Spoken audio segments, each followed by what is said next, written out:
Let's start with the first one, age. Well, when it comes to age, um, you've got to consider factors such as the size of the print on your controls for your range. And you might even consider such as a lever handles on your faucets instead of um, round handles. The reason why is because the round handles require you to use wrist action, whereas you can turn your faucet with a lever action, sometimes just with a finger or with your hand. Next one, physical limitations.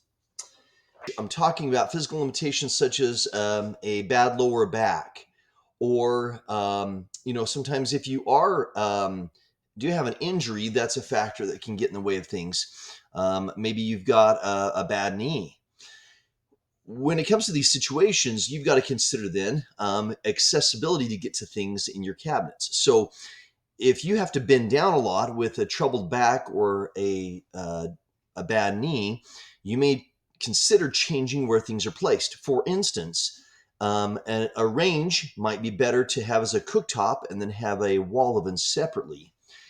Certainly, roll out shelves instead of a door with shelves might be better in the heavy used items. Number three, entertaining needs. So if you like to entertain and you want to make sure that you can plan properly your kitchen for it, then this is going to be affected by a lot of factors. Do you like your um, guests to participate in either cooking or cleaning or or eating in the kitchen? Do you want them to be in the kitchen with you while you're preparing the meal? Then if that's the case, you've got to plan either seating or space in the kitchen for those needs to be met.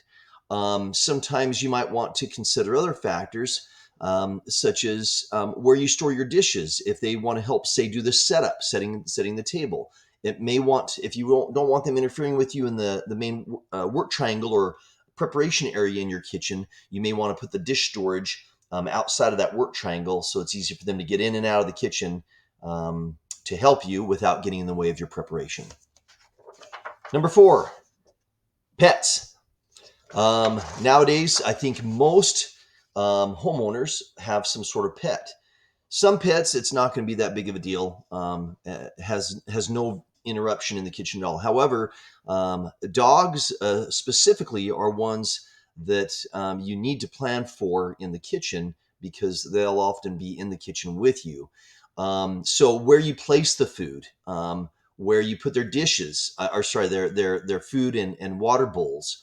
Whether or not you have a cleaning station for a dog, maybe just on the other side of the kitchen, accessibility to all these things. So make sure that you're thinking about that factor, and that may change how you design or lay out your kitchen. Number five, shopping habits.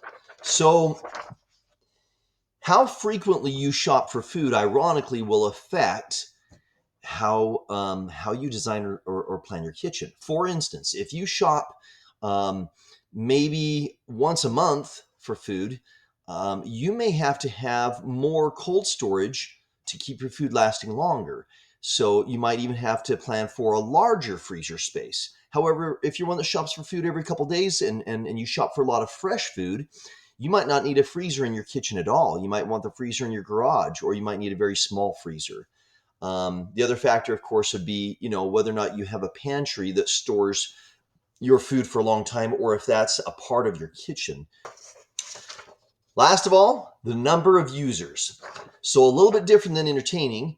The number of regular users in your kitchen will affect a couple of primary things. Number one, it's going to affect your walkway space because you need to have traffic flow through that space. If you're going to have two or three users in the kitchen at one time, they need to be able to move around each other. So instead of having, say, a minimum 36-inch walkway or 42-inch walkway for one user, you might want a 48-inch or a 54-inch walkway for two users.